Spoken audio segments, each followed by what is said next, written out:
golongan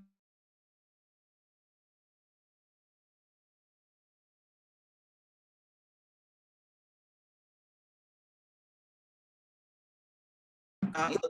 Bayangkan kalau kita nggak ada kulitnya, kulit ini sebenarnya pelindung bagi organ-organ yang ada di bawahnya, baik itu otot, tulang, atau bahkan organ-organ dalam. Kulit ini juga fungsinya banyak ya. Nah, ini kulit, ini anatomi histologi kulit. Kalau dipotong, dalamnya tuh kayak gini ya. Paling luar itu kita sebut epidermis, isinya tuh berlapis-lapis sel ya. Lalu di bagian dalamnya lagi dermis itu yang ada folikel rambut, ada pembuluh darah, ada apa namanya kelenjar, keringat, gitu ya. Heat gland, sweat gland itu adalah kelenjar keringat. Lalu ada reseptor-reseptor yang kemarin kita udah bicarakan ya di indera khusus, ada reseptor panas ya, ada reseptor dingin, ada reseptor menerima raba, ada reseptor yang menerima stimulus tekan, ada reseptor yang menerima stimulus nyeri dan macam-macam ya. Lalu ada pembuluh darah baik arteri maupun vena, lalu ada pembuluh saraf juga. Lalu di bawahnya lagi yang kita sebut subkutan itu adalah isinya lemak ya, lapisan lemak subkutan. Jadi ini kalau kalian bisa mencubit diri sendiri itu, yang dicubit itu ya dari mulai kulit dari epidermis sampai layer subkutan, sampai lapisan subkutan. Sedangkan otot itu nggak bisa kita cubit gitu ya, karena dia melekat bukan melekat, dia melekat tuh bukan nempel ya, artinya posisinya melekat pada tulang gitu ya, nempel di tulang.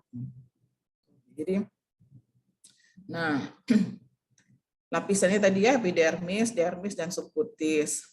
Lalu ini yang epidermis tuh ada 5 lapisan ya. Lapisan sel kan saya bilang tadi selnya berlapis-lapis ya.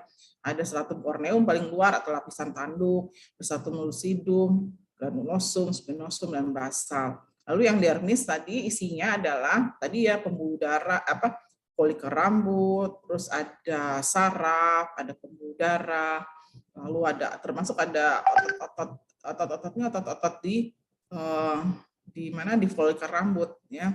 Lalu nanti ada sensor-sensor ya, ada reseptor terhadap sentuhan, terhadap tekanan, terhadap suhu, terhadap nyeri ya. Lalu ada tadi lapisan yang subkutis yang isinya adalah jaringan adiposa atau lemak ya. Itu fungsinya adalah untuk lemak ini juga melindungi organ dalam tubuh kita supaya kalau terbentur nggak rusak gitu ya. Jadi seperti shock breaker gitu kali kalau di mobil ya. Lalu ada melanosit. Melanositnya adalah sel di kulit yang menghasilkan pigmen ya. Pigmen itu cuma satu, warnanya coklat. Kenapa ada? Kalau orang bule itu apa? Bukan pigmennya putih, tapi dia melanositnya sedikit ya. Melanositnya sedikit sehingga pigmen yang dihasilkan juga sedikit sehingga kulitnya lebih putih warnanya. Nah, sekarang fungsinya apa? Kenapa harus ada orang Afrika yang kulitnya hitam sekali, ada orang Asia yang kulitnya sawo matang, ada orang Kaukasia atau Eropa yang kulitnya putih gitu ya.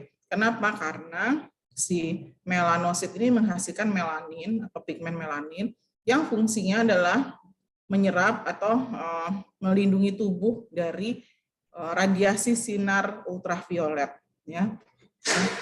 Si melanin ini merusak ultraviolet ini, melanin ini melindungi ultraviolet merusak DNA ya, sehingga melanin ini sebenarnya melindungi, membantu mencegah kanker kulit ya. Jadi pada orang bule itu kenapa putih, karena melaninnya sedikit, karena memang paparan sinar mataharinya nggak banyak. Kenapa Mbak? Tunggu sebentar. Kenapa? Mungkin nelfon saya. Siapa?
Nah, makanya kalau kita tinggal di negara tropis, itu iklan pemutih kulit itu sebenarnya salah ya.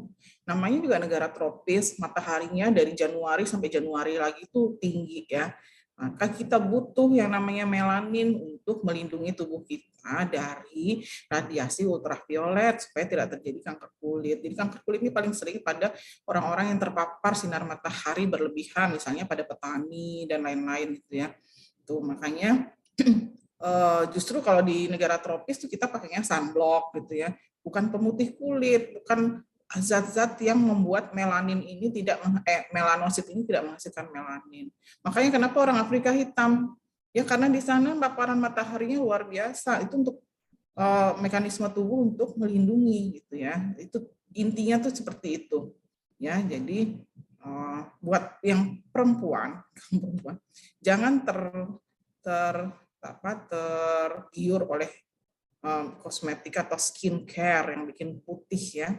Kita itu tinggal kecuali kamu naik turun mobil, nggak pernah kena panas, itu pakai payung terus, itu aman kulitnya putih ya. Tapi di negara tropis dengan melanin yang sedikit itu berbahaya. Nomor satu, dia akan mudah kulitnya terbakar ya karena paparan sinar matahari, sunburn. Yang berikutnya adalah kalau paparan mataharinya luar biasa, itu kanker kulit, itu yang berikutnya. Nah, struktur aksesoris kulit itu ada kelenjar keringat, ada kelenjar keringat ini macam-macam. Ini ada 2 macam, ekrin dan apokrin. Apokrin ini hanya ada di wilayah tertentu, ya, itu di aksila atau ketiak, di areola mame, ya, di bagian puting payudara itu, ya, yang warnanya coklat itu, di situ ada kelenjar apokrin, kelenjar keringat juga, ya. Lalu saluran telinga luar. Jadi kelenjar keringat itu ada 2 jenis, ekrin, apokrin. Ya, jadi yang apokrin itu hanya di beberapa tempat, sedangkan ekrin itu ada di seluruh permukaan tubuh kita. Ya, fungsinya apa? Fungsinya untuk pengaturan suhu tubuh, untuk termoregulasi. Apabila suhu tubuh naik, maka kelenjar keringat ini akan menghasilkan banyak air keringat untuk menurunkan suhu tubuh. Nah, ada juga kelenjar minyak. Kelenjar minyak itu biasanya dia menempel pada folikel rambut. Ya, fungsinya apa? Fungsinya adalah bakteriostatik atau mematikan bakteri-bakteri yang akan menginfeksi kulit, gitu ya. Lalu membuat kulit ini menjadi lebih lembab. Jadi kelenjar minyak atau kelenjar lemak itu ada fungsinya buat melindungi kulit juga, ya. Nah, pada masa remaja berdasarkan fungsi hormonnya dipengaruhi hormon, maka kelenjar minyaknya akan lebih banyak produksi ya. Makin aging, makin lansia, itu makin tua, kelenjar minyak ini juga makin sedikit menghasilkan minyaknya. Ya. Rambutnya juga masuk bagian dari integumen. Ya, terdiri dari akar rambut atau folikel, lalu batang rambut. Menutupi hampir seluruh tubuh kecuali telapak tangan dan telapak kaki. Ya, di seluruh tubuh kita ini ada ya rambutnya. Nah, sekarang kuku ini adalah lapisan tanduk saja yang menempel di ujung-ujung jari. Ya, ada akar kuku, ada badan kuku. Kecepatan tumbuhnya kurang lebih 1 mm per minggu, tapi bergantung sama orangnya juga ya. Lalu fungsinya melindungi ujung-ujung jari. Ya, lalu fungsi kulit ini tadi satu proteksi, melindungi ya. Lalu ada fungsi absorpsi, dia menyerap cairan dan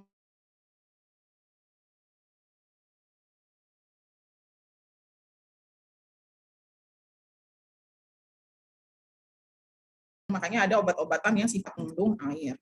Lalu fungsi ekskresi tadi ya untuk mengeluarkan keringat. Nah, di dalam keringat ini fungsinya tadi untuk menurunkan suhu tubuh dan mengeluarkan zat-zat sisa yang bisa dikeluarkan lewat keringat, antara lain NaCl dan lain-lain. Lalu fungsi persepsi yang kemarin kita pelajari ya, persepsi misalnya diberi stimuli panas, kita bisa merasakan panas, diberi stimuli dingin, kita merasakan dingin, diberi stimulus nyeri, kita merasakan nyeri gitu ya. Lalu pengaturan suhu tubuh, lalu pembentukan pigmen tadi, ini ya keratinisasi ini atau pada kulit ini tuh sebenarnya 14 sampai 21 hari itu akan berlangsung pergantian kulit ya. Jadi kulit kita ini sebenarnya dari hari ke hari itu ganti gitu ya, ganti perlapisan kulit. Lalu satu lagi tadi belum sebut adalah untuk pembentukan vitamin D ya, tapi dibantu dengan sinar matahari. Makanya nih pada musim pandemi ini kan dibilang vitamin D salah satunya adalah punya fungsi imunoprotektif ya. Jadi meningkatkan imun katanya. Nah, vitamin D ini butuh yang namanya sinar matahari. Yang jadi pro vitamin D itu ada di kulit. Tuh, jadi butuh sinar matahari, dipaparkan sinar matahari baru dia aktif. Jadi terbentuk vitamin D. Ini yang kita pindah ke yang patofisiologinya. Terus sekilas nanti dibaca sendiri ya. Nah, ini kelainan-kelainan pada kulit ini saya ambil, ini bukan slide saya, tapi saya ambil dari orang karena lumayan bagus. Ini dari textbook ya, dari textbook. Jadi lebih enak membacanya lebih lengkap daripada pakai PowerPoint. Jadi berbagai macam kondisi patofisiologi atau kondisi patologi dari kulit ya. Satu pertama adalah kita bilang abrasi ya. Abrasi itu kayak lecet gitu ya. Bisa berbagai macam penyebabnya ya. Paling sering karena friksi. Friksi itu apa? Abrasi atau iritasi ya. Nah, ini biasanya paling sering tuh di bagian-bagian tubuh yang sering berhubungan dengan lingkungan sekitarnya, misalnya pada siku, pada lutut, gitu ya. Nah, tapi kadang juga terjadi pada kulit-kulit lainnya, misalnya pada wajah. Kalau yang digambar ini sih karena orang sedang perawatan kulit ya, dermabrasi namanya. Jadi kulitnya kayak dikelupas gitu supaya nanti kulit yang di bawahnya lagi timbul untuk regenerasi kulit yang lebih baik gitu. Ini seperti mempercepat pergantian kulit gitu. Nah, ini ada juga ya misalnya karena gatal digaruk gitu ya, kan pasti udah pernah. Nah, itu yang disebut abrasi. Abrasi atau bahasa Indonesianya apa ya? Bukan lecet juga sih. Iritasi gitu ya. Nah, itu bisa kondisi yang fisiologi tadi pada daerah-daerah yang sering bersentuhan atau bersentuhan atau terkena di lingkungan sekitar kita seperti lutut dan siku, bisa juga karena beberapa penyakit. Lalu abses, nih paling seringnya. Abses itu kalau bahasa awamnya adalah bisul gitu ya. Biasanya dia ada di pangkal dari folikel rambut gitu ya. Nah, paling sering bakterinya penyebabnya adalah Staphylococcus aureus ya. Ini paling sering penyebab dari abses. Furunkel ini abses tapi yang kecil banget gitu, kecil-kecil. Bintik dia biasanya bintik kalau abses itu kan bisa segede ya, bisa segede kelereng, bisa segede buah duku itu. Tapi kalau yang namanya furunkel itu hanya kecil, jadi benar-benar sebesar folikel rambut. Jadi nanti dia bentuknya titik-titik kecil gitu ya. Nah, ini infeksi pada folikel rambut ya. Lalu ada lagi karbunkel. Karbunkel itu beberapa furunkel yang gabung jadi satu. Jadi misalnya folikel rambut itu kan banyak ya. Kalau beberapa folikel rambut mengalami furunkel, mengalami infeksi, berdekatan, nanti infeksinya akan meluas, bergabung menjadi satu, disebut karbunkel. Ya. Lalu ada akne. Akne ini adalah jerawat ya. Nah, ini biasanya jerawat ini adalah infeksi pada kelenjar sebasea, kelenjar lemak tadi yang terdapat di folikel rambut ya. Nah, biasanya ditandai awalnya dengan komedo atau blackhead ya. Nanti lama-lama dia menimbulkan infeksi, terbentuklah papul. Papul itu tonjolan, dan pustul. Pustul itu isinya pus atau isinya nanah gitu ya. Nah, ini paling sering akne ini terjadi di masa pubertas atau dewasa muda ya. Karena apa? Karena hormon-hormon tadi kan sudah dibilang tuh, karena hormon pada anak-anak yang mulai pubertas dan dewasa muda, si kelenjar sebaseanya mulai lebih aktif daripada anak sebelum pubertas atau pada orang tua gitu ya. Jadi karena lebih aktif, banyak menghasilkan minyak itu lemak, tapi nanti tersumbat nggak bisa keluar, ini menyebabkan si komedo nanti karena nggak bisa keluar, ada beberapa bakteri oportunis di situ akan menyebabkan infeksi, sehingga timbullah yang namanya jerawat atau akne. Nah, bisa di wajah, di dada, di punggung paling sering ya. Alopecia ini adalah kalau bahasa awamnya pitak gitu ya. Rambutnya itu rontok tapi sebagian, nggak rontok keseluruhan. Jadi ada beberapa wilayah yang rambutnya rontok sendiri, loss of hair, rontok ya. Tuh. Atau bahkan kalau alopesianya luas ya botak keseluruhan gitu. Nah, ada yang cuma sebagian-sebagian ini yang kita sebut alopecia. Lalu ada lagi komedo, ini pasti tahu lah ya. Komedo itu sebenarnya adalah letaknya ada di folikel rambut. Jadi ntar kita merujuk pada gambar. Saya kalau nerangin nggak pakai gambar agak susah. Nih. Nah, ini ya gambar ini, lihat. Ini folikel rambut. Folikel rambut. Nah, di sini nih yang ujungnya ini adalah udah nggak ada gambar yang lebih jelas lagi ya. Yang ini nih folikel rambut ya. Nah, di folikel rambut ini di sini ada kelenjar kelenjar lemak. Nah, kelenjar lemak ini kalau produksinya berlebihan kadang-kadang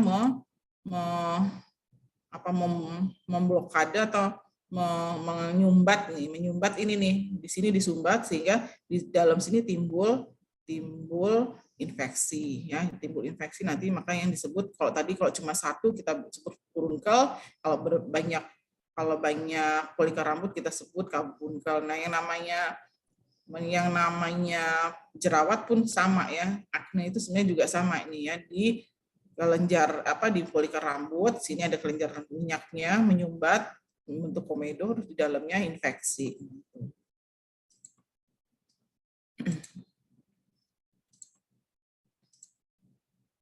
Salah.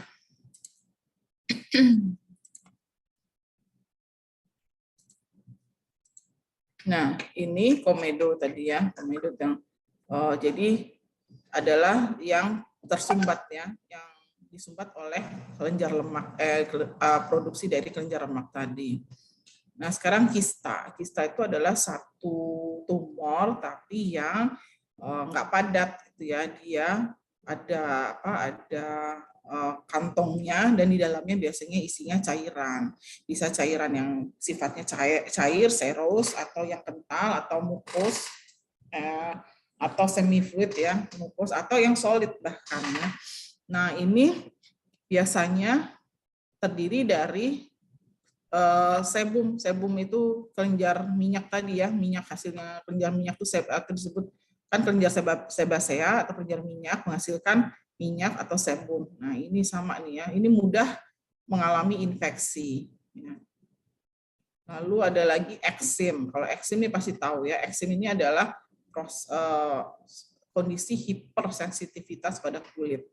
Kulitnya tuh gampang alergi sehingga timbul merah, gatal, ya. Kalau gatal nanti digaruk, kalau digaruk nanti timbul abrasi. Abrasi itu tadi ya lecet, luka, timbul infeksi, ya nanti luka, ya luka dengan infeksi.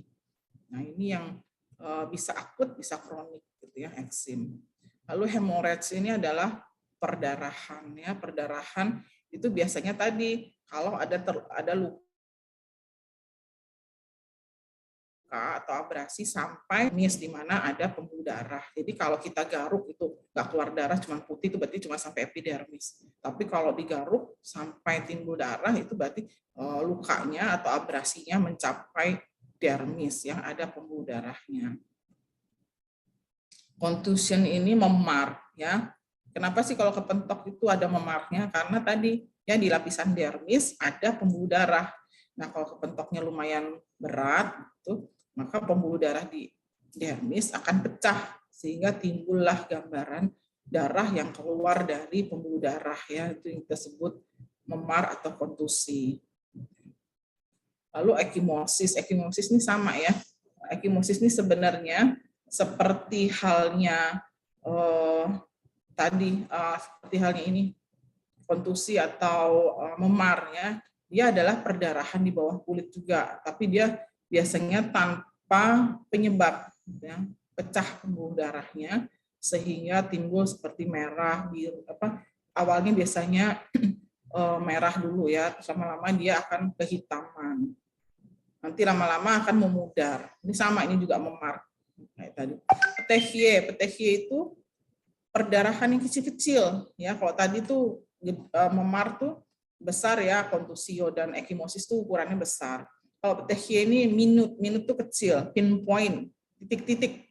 Jadi bintik-bintik kemerahan di kulit. Itu sama, penyebabnya adalah pecah pembuluh darah. Contohnya pada infeksi demam berdarah ya. Lalu ada lagi hematom. Hematom ini sebenarnya seperti memar, tapi perdarahannya banyak sehingga dia akan seperti benjol gitu ya, karena pecah pembuluh darah lalu darahnya banyak yang terperangkap di lapisan dermis tadi, keluar dari pembuluh darah terus agak banyak sehingga dia akan teraba teraba membenjol gitu ya. Itu kan, itu kita sebut hematom. Kalau tadi ekimosis, kalau tadi kontusio, petechie itu kalau gigi raba kulitnya rata, tapi kalau hematom gigi raba membenjol karena ada cukup banyak darah yang keluar dari pembuluh darah dan terjebak di bawah kulit. Ini nanti lama-lama juga akan menghilang karena diresorpsi oleh pembuluh darah lagi. Hirsutism itu adalah kondisi di mana pertumbuhan rambut di seluruh tubuh ini lebih banyak ya, lebih banyak. Hirsutism ini biasanya kelainan hormon, karena hormon. Nah, ini biasanya pada perempuan ya. Pada perempuan kan normally rambut di permukaan tubuhnya sedikit, nggak banyak. Tapi kalau banyak lebat itu bisa karena kelainan hormon sehingga menimbulkan kondisi yang kita sebut hirsutism. Lalu ada impetigo. Impetigo ini adalah infeksi pada kulit ya. Infeksi pada kulit jadi timbul kayak bentol-bentol tuh berisi nanah ya. Nanti bisa karena gatal dan nyeri digaruk sehingga terluka, timbul krusta. Krusta itu kering, bagian nanah atau darah atau serum yang kering mengering itu kita sebut krusta. Lalu psoriasis ini adalah penyakit autoimun ya. Di sini biasanya kulitnya terasa gatal. Nah, psoriasis ini autoimun, bisa turun secara genetik ya. Biasanya obat-obatannya adalah kortikosteroid, di mana kortikosteroid ini menurunkan hipersensitivitas atau menurunkan imunnya supaya tidak menyebabkan kelainan pada kulit ya. Biasanya juga diberi vitamin D, disinari dengan ultraviolet ya. Lalu dan macam-macam nih. Jadi kulitnya itu kalau psoriasis itu kulitnya seperti terlalu cepat berganti gitu ya, sehingga dia kulitnya kayak sisik-sisik gitu. Kalau kita kan tadi sekitar 21 hari gitu ya, perlahan-lahan berganti. Kalau dia ini prosesnya dipercepat karena autoimun, imunnya itu menyebabkan pergantian kulitnya terlalu cepat sehingga kulitnya kayak berlapis-lapis, bersisik-sisik, sehingga menimbulkan rasa gatal dan kemerahan. Dan seringkali karena digaruk timbul infeksi. Ada skabies. Skabies ini adalah penyakit kulit akibat infeksi parasit. Skabies scabiei namanya. Nah, si skabies ini kalau di sebelah kanan itu di bawah mikroskop ya, kecil nggak kelihatan.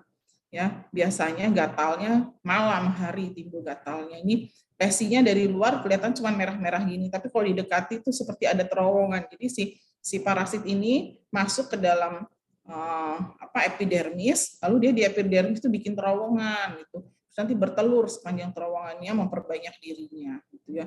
Ini biasanya gatal. Nah, karena gatal biasanya digaruk, timbul luka, timbul infeksi gitu. Ya, intinya gitu. Nah, ini seringkali penyakit ini amat sangat menular ya.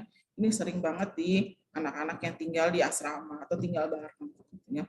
Ini biasa pengobatannya dikasih kayak salep itu di seluruh tubuh, lalu semua alat mandi, kamar tidur semua dicuci bersih, ya, dijemur, lalu harus satu kamar atau bahkan satu asrama tuh harus diobatin semua, karena kalau masih ada satu yang sakit akan menulari yang lainnya lagi. Nah, sekarang ada yang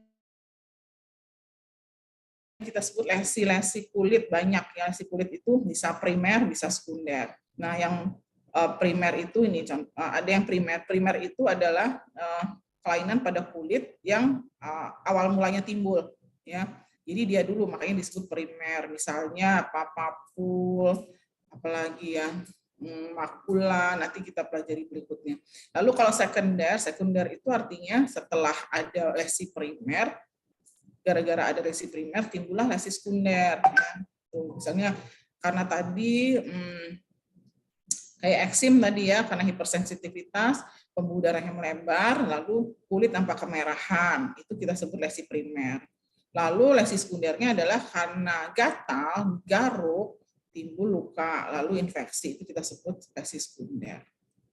Nah, ini ada tinea. Tinea itu adalah infeksi jamur pada kulit ya. Infeksi jamur itu biasanya khasnya adalah sangat gatal dan terutama apabila berkeringat. Nah, ini contohnya. Disebut ringworm. Ringworm itu karena dia bentuknya seperti cincin. Ya, bagian merahnya itu paling merah adalah bagian luar. Tadinya dia bulat-bulat begini, kalau udah parah dia bulat-bulatan ini akan menyatu menjadi luas ya. Tapi dia selalu bagian pinggirnya yang merah karena bagian pinggir ini yang aktif. Yang di sini yang banyak jamurnya, yang tengah ini biasanya sudah nggak ada jamur. Ya, jadi yang bagian aktif ini, yang pinggir ini yang aktif. Nah, yang sebelah kiri ini adalah jamur juga, tapi karena digaruk sehingga timbul infeksi dan lesi sekunder tadi ya, luka. Lalu kalau luka tuh kalau keluar darah, keluar serum tuh yang bening, bahkan keluar nanah, ini nanti mengering jadi krusta. Ya. Ada ulkus, ulcer itu ulkus bahasa bukan bahasa Indonesia, bahasa ilmiah adalah ulkus. Ulkus itu adalah kerusakan kulit ya sampai mencapai dermis. Ingat tadi lapisannya epidermis, dermis dan subkutan ya. Sampai mencapai dermis, sampai yang ada tadi pembuluh darahnya, ada pembuluh sarafnya, itu kita sebut ulkus kalau lukanya sampai sedalam itu ya. Makanya biasanya akan ada perdarahannya gitu. Ada pressure ulkus karena tekanan. Contohnya apa? Pada pasien yang koma, tidur terus itu ya, telentang terus, nah kan itu bagian bokong, bagian punggung itu kan berarti mengalami tekanan yang terus-menerus ya. Nanti bisa terjadi luka yang bahkan sampai ulkus. Makanya disebut ini biasanya sering terjadi ya. Makanya dekubitus kita sebutnya. Dekubitus ulkus. Makanya pada orang yang koma atau orang yang berbaring lama karena stroke, posisinya harus diubah-ubah ya. Atau pakai kasurnya kasur air yang dalamnya air karena itu tekanan terhadap kulit lebih ringan gitu ya. Tapi tetap harus diubah-ubah posisinya supaya tidak terjadi ulkus atau dekubitus ya. Jadi kalau punya pasien yang baring lama di tempat tidur itu hati-hati ya, bisa terjadi ulkus. Nah, ulkus ini pada orang yang udah sakit itu biasanya akan mengalami infeksi dan lebih lama sembuhnya. Ada lagi urtikaria. Urtikaria itu adalah reaksi alergi. Kenapa, Pak? Iya. Ini juga udah dikirim ke depan, ya. Jadi namanya urtikaria. Urtikaria itu bentol gatal, itu kita sebut urtikaria ya. Biasanya, nah ini disebut eruption of pale red elevated patches. Jadi di kulit itu bentol-bentol yang lebar, bentol ya, elevated itu naik dengan bentol, warnanya merah pucat, lalu itu sangat gatal, intensely itching gitu ya. Urtikaria bisa karena alergi, biasanya karena alergi ya, bisa karena alergi udara, alergi debu, bisa karena misalnya ulet bulu tuh ya, alergi lah secara umum bisa disebutkan alergi. Kalau verruca tuh kalau orang awam bilangnya kutil ya, itu verruca. Verruca ini adalah epidermal growth. Jadi bagian lapisan epidermal, tadi ingat ya, epidermal itu dia tumbuh lebih tinggi. Nah, bisa disebabkan oleh infeksi virus ya, sehingga timbul verruca vulgaris atau yang disebut kutil ya. Bisa diobati dengan cryosurgery, cauter atau cairan yang mengandung asam ini. Tapi kalau disebabkan oleh karena virusnya masih ada ya timbul lagi gitu ya. Vitiligo ini pasti tahu ya, vitiligo itu hilangnya pigmen pada lokasi-lokasi tertentu dan biasanya dia akan meluas. Ini paling sering biasanya pada daerah-daerah yang sering kena benturan dulu atau wajah, paling sering wajah sama ini jari-jari. Biasanya nanti dia akan meluas ya, meluas sehingga pigmennya makin bagian kulitnya makin banyak yang tidak ada pigmennya. Konon kabarnya si King of Pop Michael Jackson tuh almarhum itu juga menderita vitiligo ini, maka kulitnya putih sekali, tapi itu konon kabarnya ya, saya nggak tahu juga ya. Jadi ini dia biasanya dari sedikit dulu lama-lama makin luas ya. Nah, ini biopsi ini adalah salah satu cara kita mau mengidentifikasi atau mendiagnosis suatu penyakit. Jadi kita ambil nih di kulit, apa sih ini penyebabnya, apa sih ini penyakitnya, kita ambil di biopsi namanya, dilihat di bawah mikroskop gambaran apa yang nampak. Lalu ada skin test itu tes pada kulit ya untuk tahu ada alergi apa. Jadi kalau misalnya punya riwayat alergi, pengen tahu alergi apa aja, nanti skin test tuh ya di kulitnya tuh nanti kayak dibikin kotak gitu. Ini coba pakai protein coklat, protein seafood, protein protein itu segala macam, mana yang timbul reaksi bentol. Kalau timbul reaksi bentol artinya dia alergi terhadap zat tersebut. Atau skin test juga dilakukan pada pasien rawat yang mau diberi obat intravena. Ya, kita nggak tahu setiap orang tuh punya alergi sendiri-sendiri, jadi kita skin test dulu, dikasih obatnya sedikit gitu ya, sampai lapisan dermal. Nanti kalau timbul reaksi yang alergi, maka obat-obatan tersebut atau kontras untuk pemeriksaan radiologi tidak diberikan, karena berarti orangnya akan timbul reaksi alergi gitu ya. Ada lagi yang kita sebut cryosurgery. Jadi membuang kayak tadi ya, buat ngilangin kutil ya, pakai cryosurgery juga bisa. Jadi pakai suhu yang ekstrim dingin gitu ya. Biasanya pakai nitrogen cair itu, sehingga kalau saking dinginnya maka jaringan tersebut rusak, mati, bisa dibuang. Bisa untuk kutil tadi yang paling ringan, atau bahkan untuk jaringan-jaringan yang ganas. Debridement ini pembersihan luka. Jadi kalau ketemu orang dengan luka terbuka, kotor, itu kita harus bersihkan. Misalnya orang kecelakaan, bisa pasir-pasir di aspal atau pecahan kacanya, itu kita bersihkan semua sampai sebenarnya bersih, baru lukanya bisa ditutup. Kalau luka tidak kita debridement, tidak kita bersihkan, itu nanti lukanya akan timbul infeksi. Lagi electrodesiccation ini sama ya, tadi seperti cryosurgery. Kalau cryosurgery pakai suhu yang ekstrim dingin dengan liquid nitrogen, ini pakai elektrik, pakai listrik ya, high frequency listrik untuk membuang satu jaringan. Insisi and drainase. Insisi and drainase ini misalnya pada abses ya. Abses itu kan bisul gitu ya, infeksi di dalam kulit yang nggak punya jalan keluar gitu. Si nanahnya ini nggak bisa keluar, sehingga menimbulkan rasa nyeri. Lalu makanya biasa kita insisi, kita buat sayatan gitu. Buat sayatan, lalu kita drainase, kita keluarkan pusnya atau nanahnya yang di dalam itu kita keluarkan sehingga sampai bersih gitu, baru nanti diberi obat sehingga absesnya nanti akan sembuh. Skin graft ini adalah transplantasi kulit ya, misalnya pada luka bakar, terus misalnya operasi, misalnya kanker payudaranya dibuang gitu ya, kan kulitnya ada yang terbuka ya, kulitnya terbuang, sehingga diambil nanti biasanya kulit dari pahanya ditempelkan ke dadanya dan lain-lain ya. Allograft ini adalah transplantasi jaringan ya dari orang lain, dari orang yang berbeda, bukan dari pasien yang sama. Nah, kalau autograft itu tadi ya, diambil dari bagian tubuh kita sendiri untuk kita sendiri. Sintetik ini pakai, nggak usah, ini xenograph dari ini nggak usah. Ini semua cuman cara-cara yang dipakai untuk apabila ada kondisi patologi pada integumen. Kita ganti ke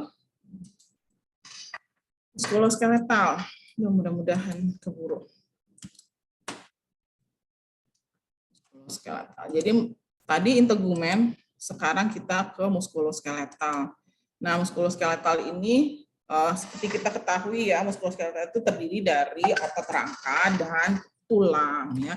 Banyak kelainan yang bisa mengenai otot rangka dan tulang, tapi paling sering pada tulang ya. Kalau pada otot itu, karena otot itu bisa berfungsi kontraksi, relaksasi si otot itu, karena pengaruh saraf, biasanya semua kelainan persarafan akan menyebabkan gangguan fungsi otot rangka itu ya. Sedangkan kalau kulit ini banyak pengaruhnya, bisa infeksi, bisa bisa karena hormonal, bisa karena keganasan dan lain-lain. Tapi kalau otot ini biasanya lebih sering disebabkan kondisi patologinya karena gangguan dari saraf yang mempersarafi otot tersebut. Jadi kita ngebahas tulang dulu. Nah, tulang ini banyak penyakitnya, bisa genetik, bisa tumor, bisa trauma, bisa infeksi, bisa gangguan metabolik ya. Jadi penyebab gangguan pada tulang itu bisa macam-macam. Kalau gangguan metabolik, ini contohnya osteoporosis ya. Osteoporosis ini bisa karena penggunaan obat-obatan juga ya. Ada juga penyakit osteomalacia dan rickettsia, ada Paget disease. Lalu ada juga penyakit pada tulang yang disebabkan genetik ya. Misalnya akondroplasia. Kemarin kelas ini ada penyakit genetik nggak ya? Akondroplasia itu adalah kelainan genetik yang mengenai kromosom, saya lupa kromosom berapa, sehingga si tulang ini nggak tumbuh. Makanya orang dengan akondroplasia biasanya cebol, pendek, ini pendek banget gitu ya. Nah, ada osteogenesis imperfect, ini juga sama. Osteogenesis imperfect ini pembentukan tulangnya namanya imperfect, tidak sempurna. Sehingga tulangnya itu bisa dibilang bukan lembek ya, tulangnya itu lebih rapuh, mudah mengalami patah tulang. Anak-anak dengan osteogenesis imperfecta ini biasanya ya, dia cuman jalan patah kakinya, cuman kesenggol patah tulangnya. Jadi biasanya anak-anak dengan osteogenesis imperfecta ini patah tulang itu bisa puluhan kali, bisa tiap hari terjadi patah tulang gitu ya. Karena tulangnya itu lebih lunak dibandingkan tulang-tulang yang normal. Ya, dan hiperostosis ini adalah tulangnya lebih keras. Kalau lebih keras lebih bagus dong, enggak, justru tulang yang lebih keras juga sama ya. Terbentur dia patah. Jadi tulang itu enggak melulu hanya kalsium, enggak melulu hanya jaringan yang keras, tapi juga harus ada jaringan lunaknya, elastinnya, sehingga tulang itu istilahnya enggak dia tengah-tengah ya, padat dan jaringan lunaknya ada, sehingga dia lebih kuat dibandingkan yang hanya jaringan kerasnya saja. Ada lagi fibros displasia, jadi jaringan fibrosa di tulang juga tidak sempurna ya.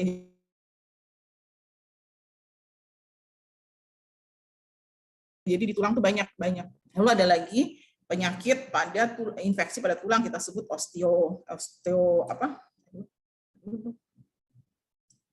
osteomilitis. Osteomilitis ini biasanya ya dia nggak sekonyong-konyong tulangnya infeksi dulu dari luar, misalnya kecelakaan, patah tulang terbuka, tulangnya terpapar sama udara luar, lalu terinfeksi. Osteomilitis ini adalah penyakit yang paling sulit sembuh. Kenapa? Dia ada di tulang, sedangkan di tulang itu pembuluh darahnya kan sedikit ya, sehingga obat-obatan untuk mencapai ke sana juga lebih sulit. Ada lagi tumor pada tulang ya, seringkali tumornya tumor ganas, ini sering mengenai anak-anak nih tumor. Lalu ada lagi bone injury tadi yang misalnya patah tulang. Nah, osteoporosis ya, ini adalah hilangnya represent increased loss of total bone. Jadi massa tulangnya itu berkurang, ya, kepadatannya berkurang ya, osteoporosis itu. Jadi tulang itu setiap hari terjadi proses absorpsi dan formasi. Ya, jadi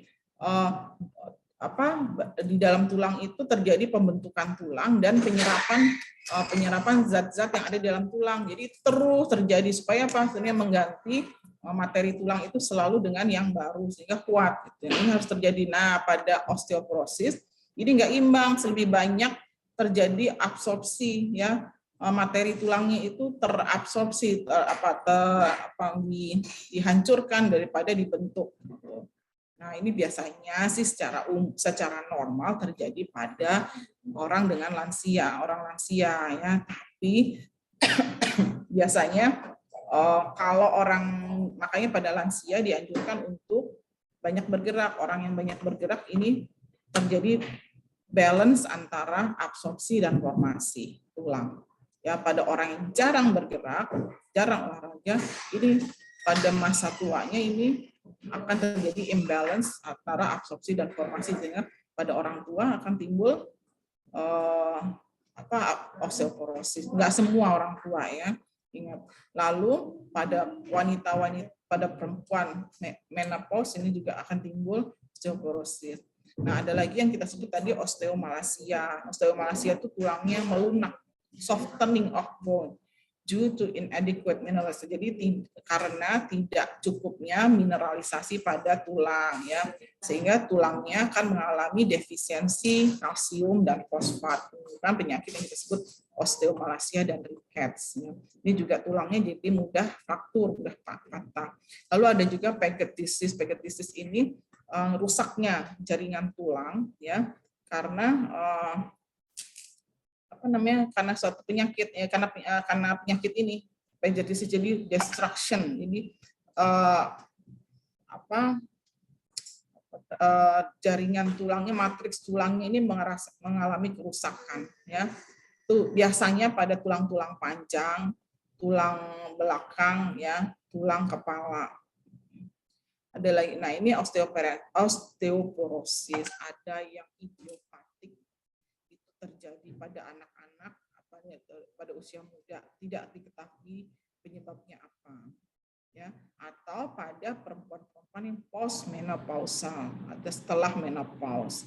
Nah, bisa juga karena obat-obatan ya sebenarnya. Kalau ini, tapi ini primer itu nggak ada penyebabnya kecuali dari tulang itu sendiri. Berarti ini jadi estrogen itu mempengaruhi tadi proses absorpsi dan formasi dari tulang, dari matriks tulang. Nah, kalau pada perempuan postmenopausal estrogennya kan turun ya, sehingga terjadi imbalance tadi pembentukan dan absorpsi tulang. Jadi tulangnya itu lebih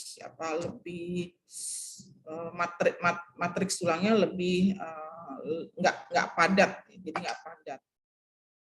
Nah, ada juga yang ini risk factor-nya, biasanya osteoporosis ini lebih sering terjadi pada orang kulit putih ya, itu karena hormonal biasanya.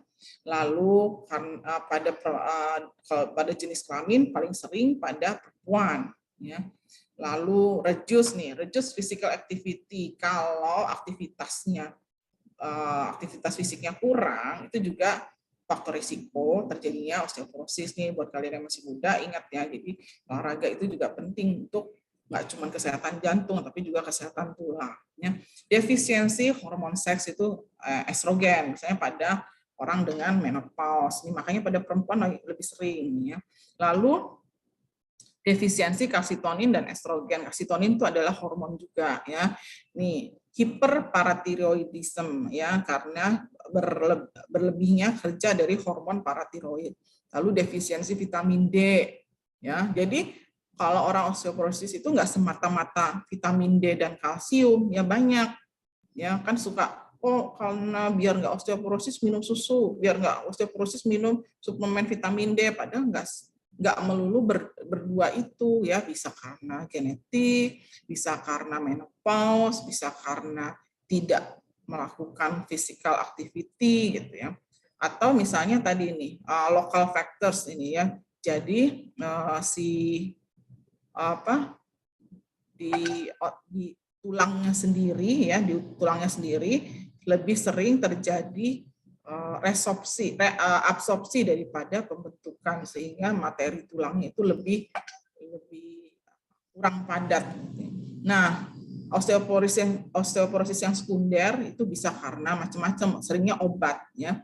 Paling sering karena obat-obat itu misalnya penggunaan kortikosteroid ya, jangka panjang ini, glukokortikoid jangka panjang, beberapa obat.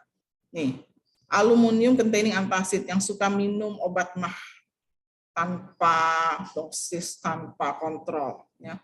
Yang suka pakai salep-salep mengandung kortikosteroid yang bisa dibeli bebas ya, ini dipakai dalam jangka waktu panjang, hati-hati akan terjadi osteoporosis ya. Beberapa penyakit misalnya asma, itu kan dia pakai obat-obatan kortikosteroid dalam jangka waktu panjang, kalau nggak terkontrol akan juga menyebabkan osteoporosis ya. Dan macam-macam ya, obat antiviral, obat anti kejang ya, large dose of heparin. Ini kemarin kalau pada pasien-pasien COVID itu ya, paling banyak dikasih large dose of heparin, antiretroviral, itu juga kan dikasih nih. Tapi kan tidak terus-menerus ya, hanya terbatas, sehingga nggak akan menyebabkan sampai osteoporosis. Immobilization pada pasien-pasien yang vegetatif, yang cuma tiduran di tempat tidur, itu juga atau koma atau stroke yang nggak bisa gerak, makanya akan terjadi osteoporosis. Maka pada pasien-pasien yang cuma tiduran, walaupun misalnya koma atau stroke, ya itu biasanya tetap dilakukan aktivitas fisik, walaupun dia pasif, kita yang menggerakkan, untuk salah satunya mencegah osteoporosis. Alkoholisme ya sama, terus penyakit keganasan, kelaparan, ya gangguan absorpsi di usus ya, gangguan absorpsi kalsium terutama, diabetes. Jadi banyak yang menyebabkan osteoporosis. Nah, biasanya nyeri pada tulang, keluhannya nyeri, lalu mudah fraktur. Nah, makanya kalau orang-orang tua itu jatuh aja dia fraktur tulangnya patah, terjatuh ke sandung itu misalnya tulangnya patah karena sudah mulai mengalami osteoporosis ya. Nah, ini osteomalacia tadi yang saya bilang tulangnya melunak gitu ya, melunak karena pembentukan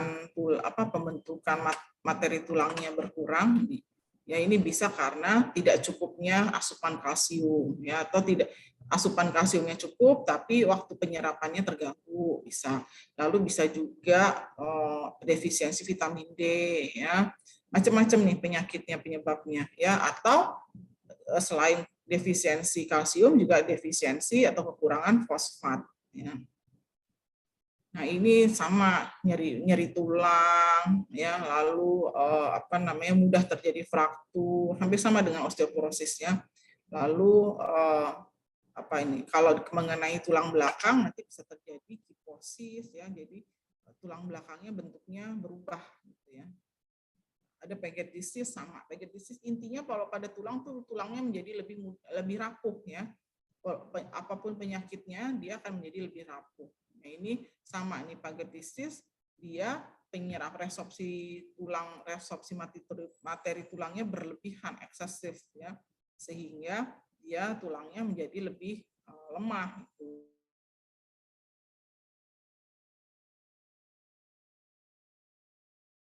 Mudah terjadi deformitas dan disease ini baru mulai di usia 40 tahun. Nah, ini juga penyakit lainnya, ini nggak usah kita baca semua lah ya. Etiologinya bisa karena infeksi virus, bisa karena genetik. Udah. Terus kalau kita mau ngomongin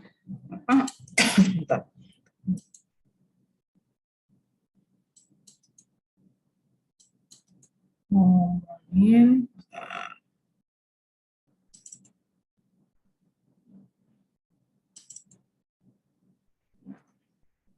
Bentar, ini berarti sambil materi yang kemarin yang belum ya.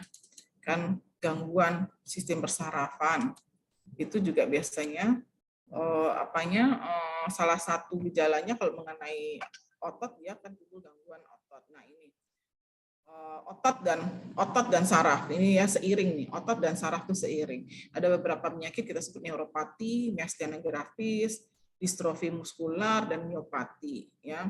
Ada neuropati ini ada dua jenis, mononeuropati dan polineuropati. Mono artinya satu, poli artinya banyak. Jadi saraf yang terkena banyak, kalau mono saraf yang mengalami kelainan cuma satu gitu ya, atau single gitu. Nah, ada yang disebut neuropati diabetik. Ini adalah gangguan saraf karena penyakit diabetes mellitus ya. Penyakit diabetes mellitus ini selain merusak pembuluh darah, dia juga merusak saraf ya. Maka kalau punya keluarga orang tua yang menderita diabetes mellitus, tolong diperhatikan ya. Kita kontrolnya harus diperhatikan juga. Nah, ini dia bisa mengenari kalau motor neuropati, maka akan mengenai otot-otot penggerak ya, otot-otot skelet yang ada di tubuh kita. Nah, ini neuropati ini bisa kalau di sensorik ya dia akan merasakan kulit terasa terbakar, terus atau tidak merasakan, kalau diraba tuh kurang rasa itu, atau kebas, baal, atau terasa nyeri gitu ya, nyeri yang tajam. Padahal nggak diapa-apain kulitnya gitu ya. Itu biasanya nih diabetik neuropati keluhannya suka begini nih. Kita cari yang ada. Nah, ini mengenai ototnya. Guillain-Barré syndrome ini adalah penyakit autoimun. Autoimunnya mengenai sistem saraf. Jeleknya sistem saraf yang kena adalah sistem saraf yang mempersarafi otot-otot penggerak. Biasanya keluhannya tuh mulai awalnya flu.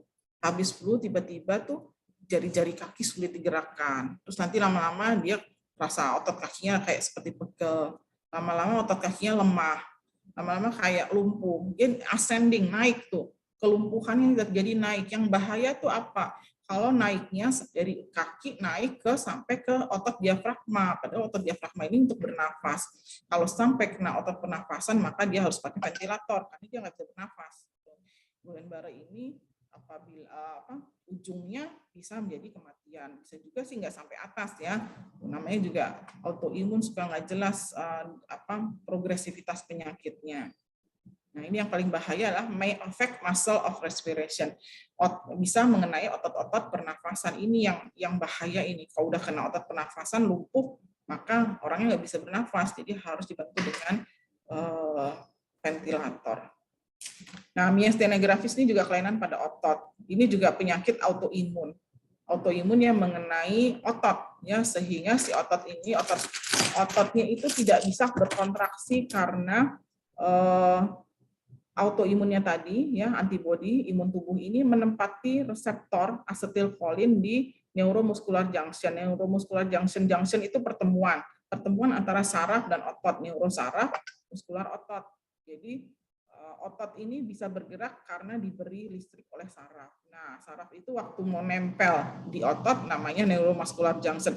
Waktu mau nempel, itu tempat nempelnya itu ditempati oleh antibodi, sehingga si saraf ini tidak bisa mengirimkan listrik ke otot, sehingga ototnya nggak bisa kontraksi. Ya, biasanya orangnya lelah, ya otot-ototnya terasa lelah. Lalu ptosis tuh matanya nggak bisa buka gitu ya, matanya kayak orang ngantuk gitu ya. Terus ya semua otot-otot semua ya. Jadi kalau otot-otot lidah dia kalau ngomong cadel. Kalau otot-otot untuk menelan tersedak, nggak bisa menelan. Itu yang bahaya juga ya. Lama-lama dia semua otot seperti lemah bahkan sampai bisa lumpuh. Nah, yang bahaya sama kayak tadi kalau kena otot pernafasan ya. Tapi ini penyebabnya di sini. Kalau yang tadi Guillain-Barré ini autoimun dia biasanya mengenainya baik motorik maupun sensorik ya. Jadi dia ciri khasnya tuh lumpuhnya dari bawah naik ke atas. Kalau miastenia ini dia tidak mengenai sensorik. Jadi kalau diraba itu masih kerasa ya. Nah, ini yang kena adalah di neuromuscular junction. Hampir sama gejalanya ya. Miopati ini adalah kelemahan pada otot ya. Ototnya bisa otot apa aja. Kalau otot kaki ya dia gait waddling. Jadi kalau jalan kayak diseret gitu ya. Atau misalnya kena otot wajah ya wajahnya nggak bisa berekspresi gitu ya.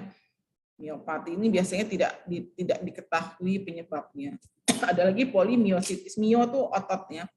Polimiositis artinya ini juga autoimun ya, autoimun pada otot dan jaringan lunak di sekitarnya. Dermatomiositis, dermato itu kulit, mio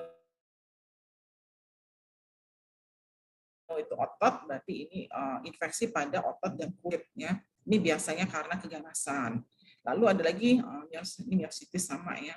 Multiple sclerosis. Multiple sclerosis ini adalah penyakit autoimun juga ya, yang merusak saraf. Ini merusak selubung saraf atau myelin.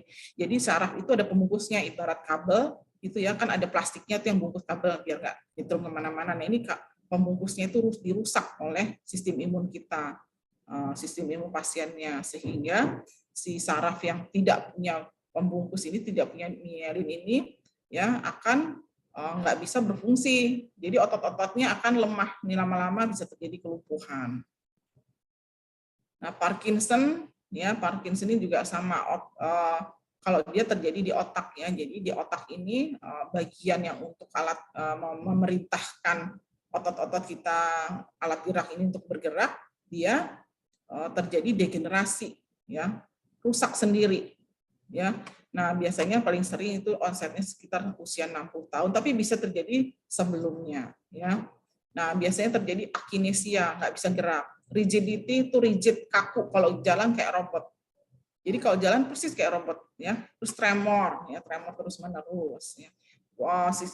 Wajahnya kalau yang berat tuh nanti wajahnya nggak bisa berekspresi ya, karena otot-otot di wajah ini juga sama mengalami rigiditas, mengalami kekakuan. Kalau stroke ini sama ya, kalau stroke itu karena perdarahan atau penyumbatan di sistem saraf pusat di otak, sehingga kalau terkena bagian otak yang memerintahkan pergerakan otot-otot, maka biasanya lumpuh orangnya, mau lumpuh sebagian atau lumpuh keduanya. Itu sama, jadi antara saraf dan otot itu biasanya saling berhubungan ya. Ini nggak usah, ini udah sampai sini. Ini facial pain ini juga karena saraf-saraf yang di wajah ya, sehingga menimbulkan nyeri pada wajah. Biasanya akibat atau pasca infeksi herpes zoster ya, yang kayak cacar tapi dia berkelompok tuh, bisa dikena di kepala, kena di perut, kena di punggung gitu ya. Tapi biasanya dia cuma sebagian tuh sebelah kanan saja atau sebelah kiri aja. Udah sampai sini, ini nanti dibaca sendiri ini materi yang kemarin berhubungan dengan materi yang sekarang. Nah, ada pertanyaan nggak tentang kuliahnya sebelum kita masuk pada presentasi kelompok berapa 13 ya? Atau langsung presentasi aja deh, nanti pertanyaannya setelah presentasi. Ya silahkan untuk presentasi kelompok 13.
Baik, Assalamualaikum warahmatullahi wabarakatuh.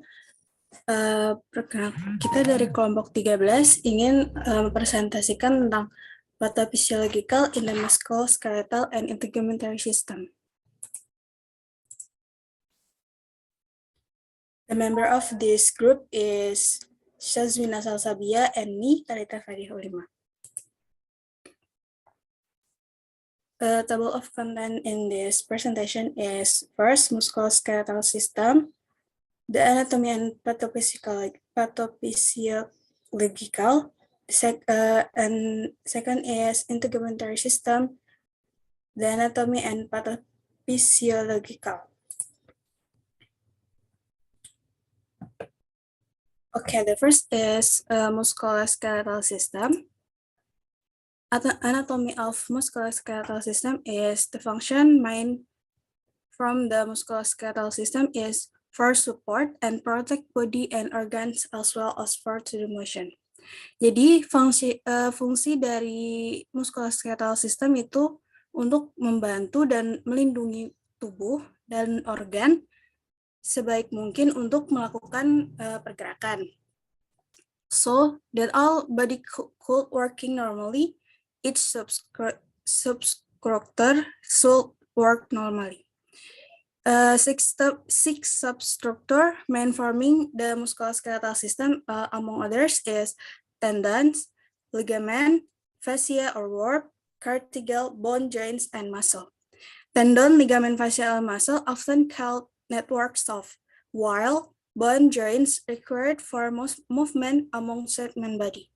Their role in the whole musculoskeletal system is really important so that bones and joints often called as functional unit musculoskeletal system. Pathophysiology of musculoskeletal system is first, back region frequent disease occurred low back region, namely low back pain. Jadi low back pain region ini penyakit yang sering terjadi pada bagian low back, yaitu gejala lain berupa sakit punggung atau nyeri punggung. Faktor risiko di tempat kerja itu pertama, workload heavy physique atau beban kerja fisik yang berat, seperti terlalu sering mengangkat atau mengangkut, menarik, dan mendorong benda yang berat. Kedua yaitu position body bent too long or position body other wooden reasonable, yaitu posisi tubuh yang terlalu lama membungkuk atau posisi tubuh lainnya yang tidak wajar. Yang ketiga itu driving too long vehicle motorized.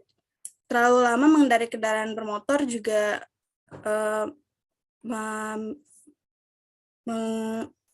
menyebabkan low back region. Lanjut yang terakhir yaitu psychosocial factor on the spot work atau faktor psikososial di tempat kerja seperti pekerjaan yang monoton, bekerja di bawah tekanan, atau kurangnya dukungan sosial antar pekerja dan atasan. Yang kedua yaitu intervertebral disc common disease occur, including pertama skoliosis, yaitu melengkungnya tulang belakang seperti huruf S, di mana intervertebral disc dan tulang vertebra retak. Selanjutnya yaitu spondylolisthesis, terjadinya pergeseran tulang vertebrata ke depan sehingga posisi antara vertebrata yang satu dengan yang lainnya tidak sejajar, diakibatkan oleh patah pada penghubung tulang di bagian belakang vertebra. Yang ketiga yaitu ruptur, karena ini terjadi karena pecahnya monolus posterior akibat aktivitas fisik yang berlebihan. Terakhir yaitu spinal stenosis, adalah penyempitan pada sumsum tulang belakang yang menyebabkan tekanan pada serabut saraf spinal. Faktor resikonya itu load or pressure, yaitu posisi saat duduk dapat menekan tulang belakang 5 kali lebih besar daripada saat berbaring. Selanjutnya itu merokok. Yang terakhir terpapar dengan vibrasi atau getaran pada level tinggi yaitu 5-10 Hz, biasanya dihasilkan dari kendaraan. Selanjutnya yaitu neck atau penyakit menjadi biasa di leher. Penyakit yang sering muncul di antara tension neck, Ini terjadi karena pemusatan tekanan leher pada otot trapezius. Yang kedua, acute torticollis. Ini adalah salah satu bentuk dari nyeri akut dan kaku leher. Yang ketiga, acute disorder, atau terjadi karena hilangnya resistensi vertebrata thoracalis terhadap tekanan ringan. Selanjutnya, chronic disorder. Ini terjadi karena adanya penyempitan diskus vertebralis. Terakhir, traumatic disorder, ini terjadi karena adanya penyempitan diskus vertebralis, yang terjadi karena kecelakaan. Selanjutnya, faktor risiko yang terjadi di tempat kerjanya yaitu often occurs in VDU or visual display unit. Ini biasa terjadi pada penjahit, tukang perbaikan elektronik, dokter gigi, dan pekerja di pertambangan batubara. Work data entry atau pekerja entry data, mengetik, pengerjaan manufaktur, pemasangan lampu, rolling film, pekerjaan-pekerjaan di atas menyebabkan leher berada pada satu posisi. Yang selanjutnya yaitu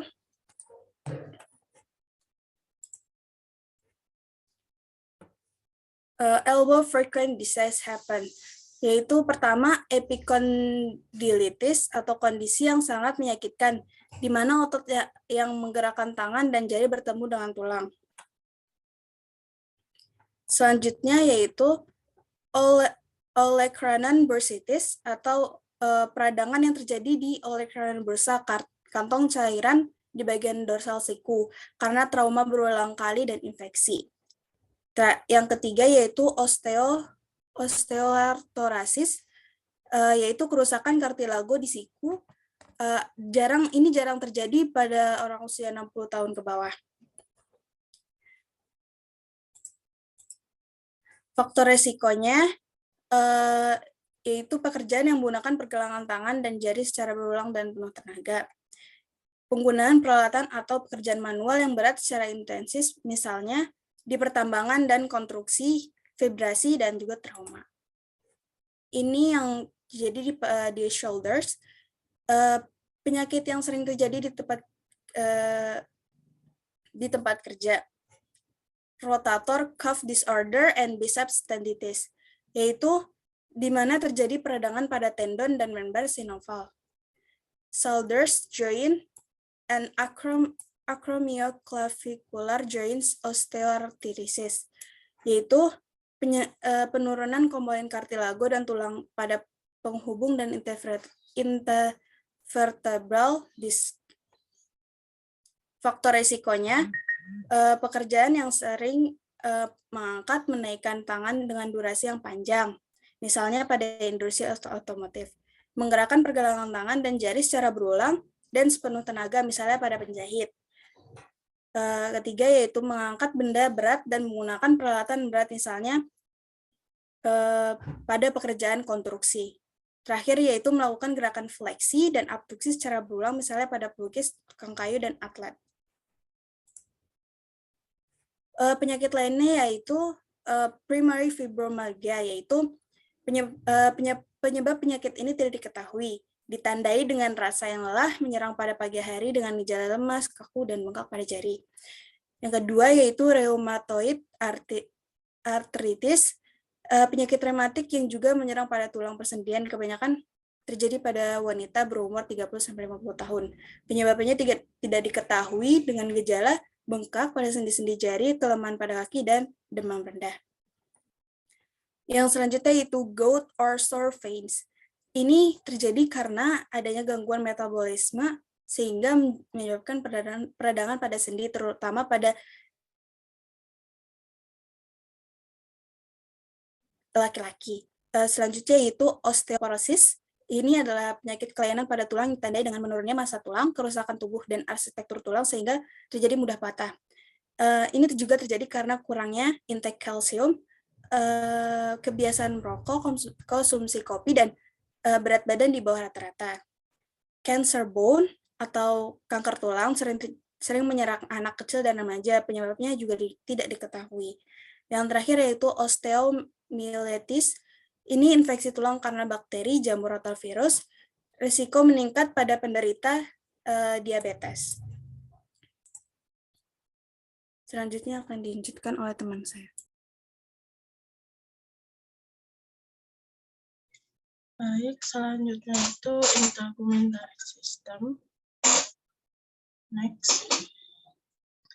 Anatomy of integumentary system is an organ system that distinguishes, separate, protect against surrounding environment.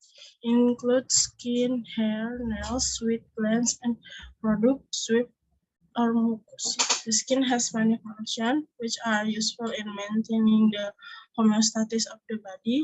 This function can be divided into function of protection, absorption, excretion, perception, regulation of body temperature, or thermoregulation, and formation of vitamin D.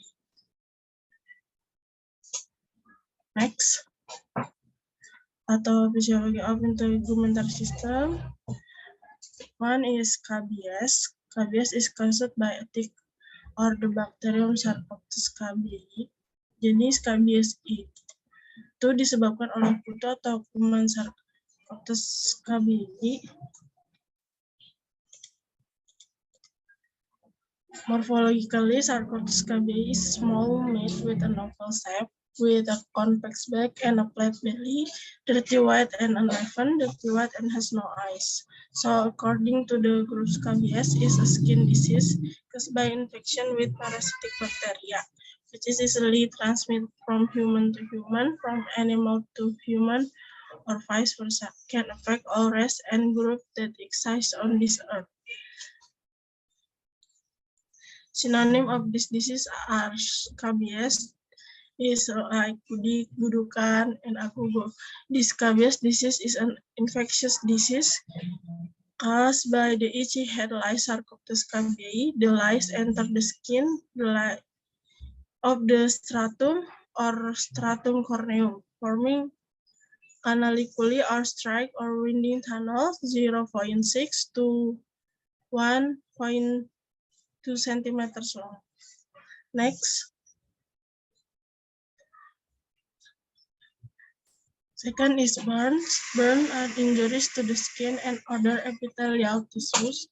Burns are injuries caused by contacts or exposure to thermal, chemical, electrical, or radiation substance that cause burn.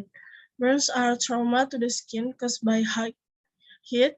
Burns are injuries that are quite often faced by medical professionals. The severe type shows a relatively high degree of morbidity and disability compared to injuries from the other causes. The causes of burns are not only direct or indirect fire, but also exposure to high temperature from the sun, electricity, or chemicals. Burns due to fire or indirect consequence of fire, for example, being scalded by hot water, are common in most cases. Many occur in household accidents. Next. The third is herpes zoster. Herpes zoster is a disease caused by the varicella zoster virus. This DNA virus is a virus that causes chickenpox, which is an initial infection before a person experiences herpes zoster. So syphilis can only appear in someone who has had chickenpox before. After the chickenpox episode has held, varicella zoster will be latent in the nerve cell body of the neck. Then varicella spread then centripela to the sensory fibers and sensory ganglia. The virus causes the body temperature to increase. If the immune system decreases, the virus will multiply and spread along the ganglion, causing necrosis in neurons, which is characterized by neuralgia. Next.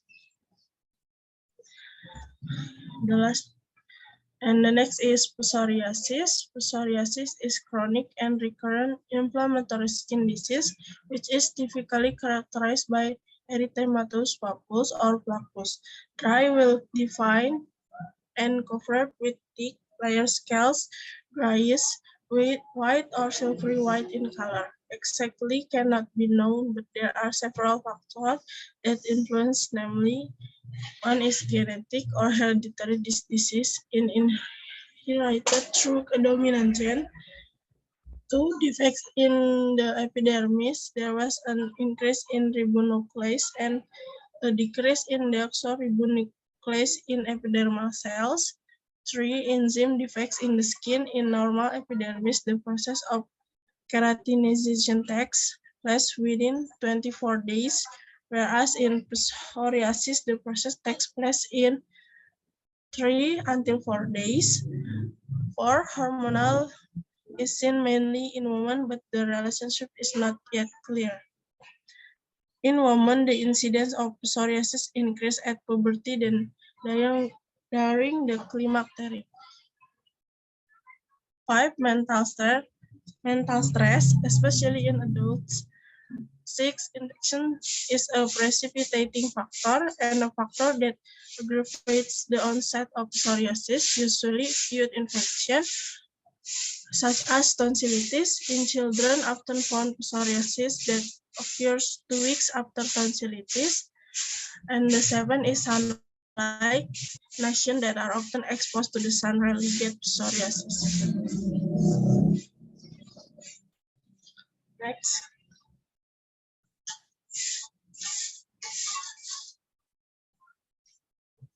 Baik, sekian dari kelompok kami. Jika ada pertanyaan, agak raise hand terlebih dahulu.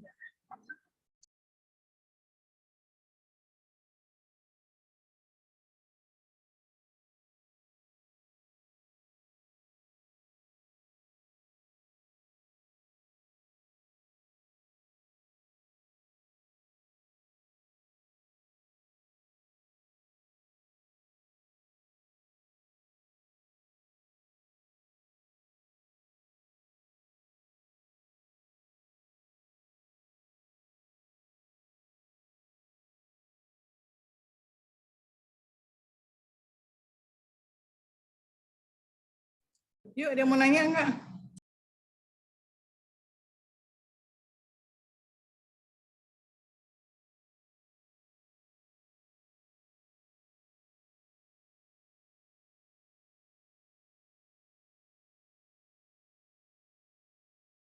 Baik Ibu, saya izin masuk. Saya Faiza Salmaweka dari kelompok 4. Izin bertanya. Untuk kelompok 13, pada low back pain, salah satu faktor resikonya adalah posisi tubuh yang terlalu lama dan beban yang berat. Apakah selain menyebabkan sakit punggung belakang, juga dapat menyebabkan perubahan bentuk terhadap otot dan tulang? Jika bisa, bagaimana mekanismenya? Sekian pertanyaan dari saya. Assalamualaikum warahmatullahi wabarakatuh. Baik, sebelumnya izin masuk. Saya Maya Berida Salim dari kelompok 7. Izin bertanya, di slide ke-7 disebutkan bahwa merokok merupakan salah satu faktor penyebab gangguan intervertebral. Pertanyaan saya, bagaimana merokok bisa menyebabkan atau menjadi faktor risiko penyebab gangguan intervertebral? Terima kasih.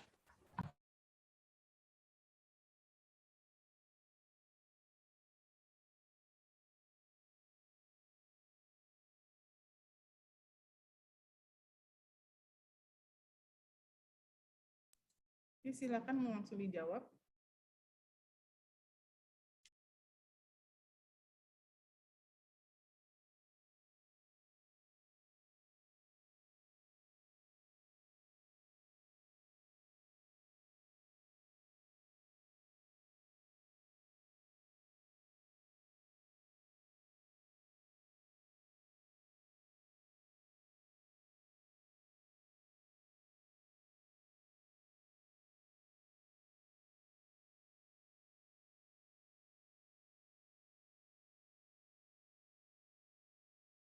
Yuk, silahkan. Apakah ada pertanyaan lain atau mau dijawab?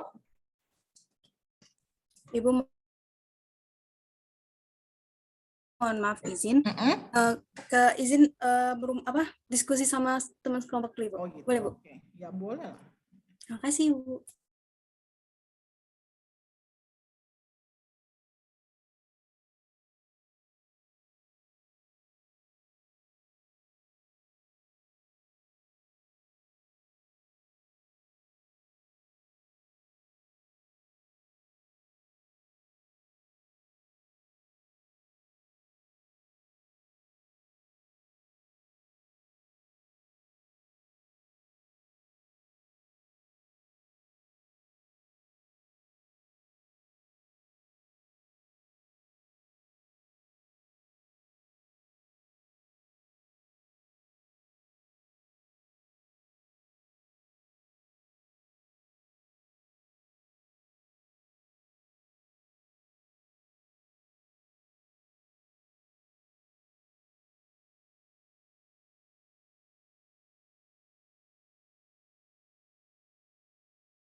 izin menjawab. Ya, silakan. Pertanyaan dari tadi yang pertama itu Faisa bertanya, pada low back pain salah satu faktor resikonya adalah posisi tubuh terlalu lama dan beban yang berat.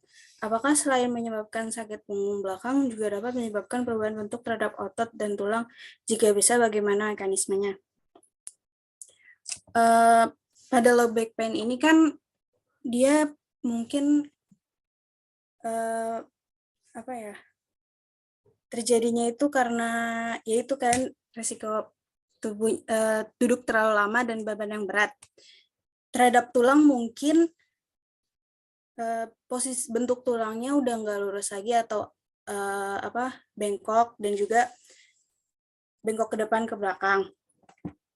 Dan juga terhadap otot mungkin otot nggak ada ya, cuman ototnya agak terasa sakit. Itu aja dari saya. Apakah menjawab?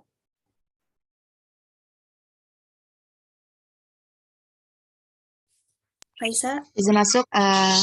Iya, makasih. Selanjutnya yaitu pertanyaan dari Moya. Tadi dijelaskan bahwa merokok dapat merupakan salah satu faktor penyebab gangguan intervertebral. Pertanyaannya, bagaimana merokok bisa menjadi faktor resiko penyebab gangguan intervertebral?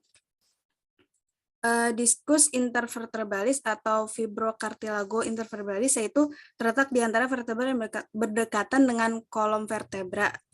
Setiap cangkram membentuk sendi fibrocartilaginosa simfisis untuk memungkinkan sedikit gerakan tulang belakang, bertindak sebagai ligamen untuk menahan tulang belakang dan berfungsi sebagai peredam kejut untuk tulang belakang. Mungkin merokok ini kan merusak paru-paru dan mungkin juga dia kan kalau merokok itu menyebabkan banyak penyakit dan juga bikin beberapa fungsi tubuh kita juga rusak, dan mungkin merokok itu juga akan menyebabkan diskus intervertebralis ini juga rusak. Sekian, terima kasih. Maaf dari kesalahan.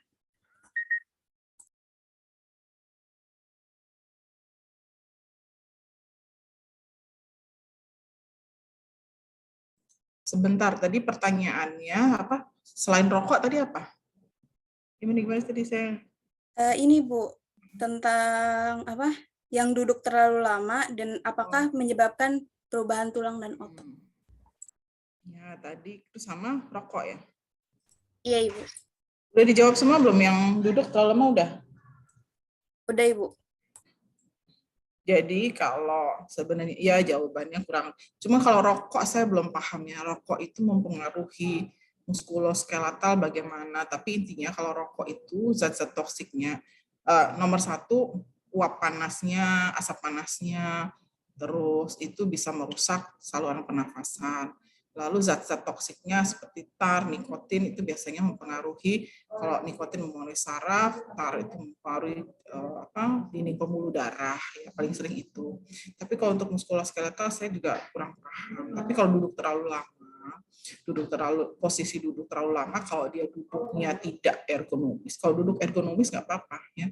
Tapi tetap harus ada ini ya, stretchingnya ya, ada batasnya, nggak duduk dari pagi sampai malam. Bahkan pegawai pabrik pun ada jamnya gitu ya. Makanya di rolling juga kalau yang duduknya kerjanya duduk, nanti setiap bulan kan di rolling ke bagian yang kerjanya berdiri. Jadi kalau duduk, kalau posisinya ergonomis sesuai dengan lekuk vertebra. Jadi vertebra itu kan ada lekuk normalnya ya. Nah itu dia tidak akan mengakibatkan gangguan muskuloskeletal. Tapi kalau duduk terlalu lama itu biasanya dia akan menyebabkan otot-otot ini kan, kalau kita berdiri, duduk, itu otot-otot punggung itu, otot-otot leher dan punggung itu berkontraksi untuk posisi kita tegak gitu ya. Sehingga akan menimbulkan kelelahan.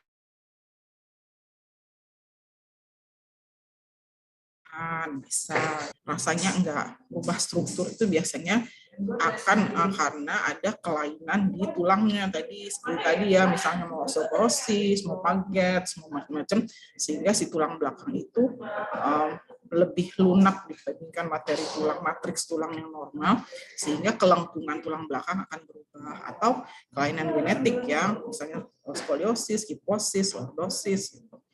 Itu biasanya begitu. Nah, kalau ada skoliosis, kiposis, lordosis, artinya kelengkungan tulang belakang nggak normal, maka otot-otot rangka yang menunjang tulang belakang juga posisinya nggak normal, sehingga akan menimbulkan keluhan nyeri gitu ya. Nah, itu biasanya begitu. Terus apa lagi tadi?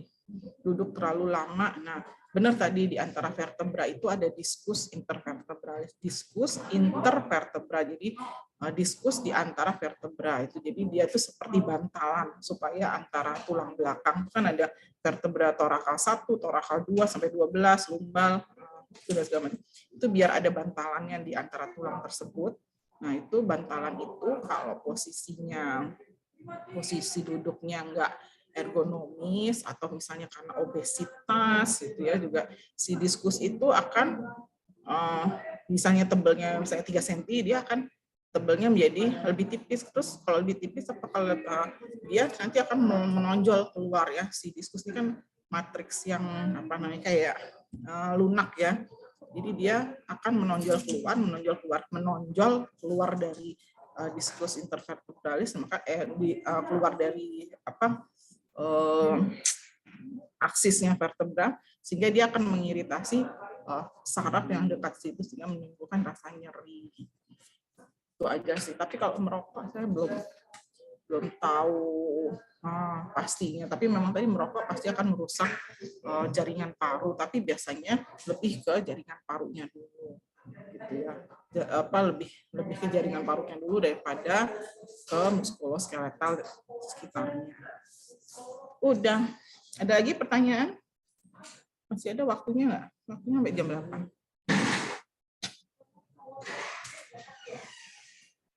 Izin menjawab, Ibu. Ini sudah habis sampai jam 9:40. Oke, ya sudah ya. Jadi tadi slide-nya, slide PPT-nya sudah saya kirimkan ke yang menghubungi saya tadi siapa ya. Nah itu nanti silahkan di-share, dibaca. Kalau ada yang nggak paham, boleh kok japri saya bertanya ya. Itu aja. Sudah, kalau nanti tolong kelompok yang tadi presentasi kirim makalahnya, lalu di halaman belakang ada pertanyaan yang tadi disampaikan dan jawaban kalian gitu ya. Ditulis di situ, makalahnya jangan lupa ditulis nama kelompok berapa, nama mahasiswanya siapa saja, terus sama disertai itu kalau bisa soft copy formulir penilaian makalah gitu ya. Oke, ada pertanyaan sampai sini? Kalau tidak ada pertanyaan, kita cukupkan sampai sekian. Izin Ibu. Apa tuh? Saya masih ada satu pertanyaan tentang PPT yang tadi punya Ibu. Boleh. Ayo silakan. Iya, saya Faiza Salma WK, Ibu, izin bertanya. Tadi kan disebutkan dalam slide-nya itu ada eczema itu, Bu. Eczema itu dapat disebabkan oleh berbagai penyebab itu, termasuk salah satunya itu bahan kimia yang mengiritasi, obat-obat, atau menggaruk dan menggosok kulit. Pertanyaan saya, iritasi karena krim wajah itu apakah termasuk dalam eczema itu? Dan cara untuk mengobati iritasinya itu gimana ya, Bu? Apa harus dengan treatment atau krim dari dokter kulit lagi, atau ada cara lain? Dan eczema sendiri itu apakah bisa disamakan dengan dermatitis? Sudah Ibu, segitu saja. Terima kasih. Nah, pertanyaannya bagus nih. Eksim sama dengan dermatitis, benar ya. Bahasa Inggrisnya eczema, bahasa Indonesia kita sebut eksim biasanya ya. Tapi bahasa kedokteran kita sebut dermatitis, artinya peradangan atau inflamasi pada kulit. Bisa disebabkan macam-macam tadi ya. Mau infeksi, mau non-infeksi. Non-infeksi bisa karena iritasi oleh zat-zat kimia. Zat-zat kimia antara lain misalnya lotion, atau kalian kalau yang perempuan perempuan-perempuan yang suka skincare ya, karena melihat iklan TikTok. Nah, belilah di TikTok Shop skincare ini biar putih. Ingat ya, jangan cari skincare yang untuk memutihkan kulit karena kalian tinggal di daerah bisa jadi ya. Jadi eksim itu adalah hipersensitivitas kulit terhadap, bisa karena cuaca tadi, udara, debu. Nah, bisa juga zat kimia ya. Mungkin satu orang pakai skincare tersebut nggak apa-apa, berefek bagus, tapi pada orang lain ternyata menimbulkan reaksi alergi. Nah, kalau penyebabnya adalah memang zat kimia antara lain misalnya lotion, ya hati-hati, wajah itu lebih sensitif kulitnya dibandingkan di lengan. Jadi biasanya kalau kalian beli skincare untuk coba nih, kira-kira saya mau alergi apa enggak pakai ini, dites dulu di bagian kulit lainnya selain wajah. Jadi jangan langsung kita pakai di wajah ya. Lalu kalau penyebabnya adalah zat iritan termasuk lotion tadi, hentikan pemakaiannya nomor 1 ya. Karena kerusakan yang sudah terjadi itu biasanya kan karena reaksi alergi, kita beri salep atau obat-obat topikal yang mengandung kortikosteroid, tapi hati-hati penggunaan kortikosteroid pada wajah. Kalau misalnya kemerahan ya, ini misalnya efeknya kemerahan ya, hanya kemerahan saja, biasanya pakai salep-salep yang isinya kortikosteroid, tapi pakainya tipis dan hanya pada lesi. Jadi jangan digosokin semua gitu ya. Itu tipis pada lesi. Itu coba harus tipis, jangan tebal-tebal. Oh, biar cepat sembuh tebal enggak. Justru salah. Jadi pakainya tipis sekali itu. Ya, di bagian yang lesi yang merah saja. Tapi kalau lesinya itu infeksi, misalnya karena gatal, digaruk, terus ada luka, infeksi, nggak boleh pakai kortikosteroid gitu ya.